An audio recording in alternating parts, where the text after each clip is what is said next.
കാണുമല്ലോ. പിന്നെന്താ ഇപ്പോഴൊരു മനംമാറ്റം? ഗംഗ ഇപ്പൊ പോണ്ട. അതെന്താ? അല്ലിക്ക് ആഭരണം എടുക്കാൻ ഞാൻ കൂടെ പോയാ വിടമാട്ടെ.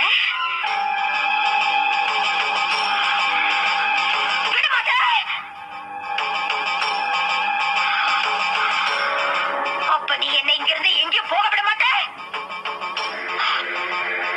ஐயோ நாய, உனக்கு எவ்வளவு தைரியம் இருந்தா இப்போ என் கண் முன்னாடி வந்து நிற்க. இன்னைக்கு துர்காஷ்டமி, உன்னை நான் கொன்னு உன் ரத்தத்தை குடிச்சு ஓங்கார நடந்து விடுவேன்.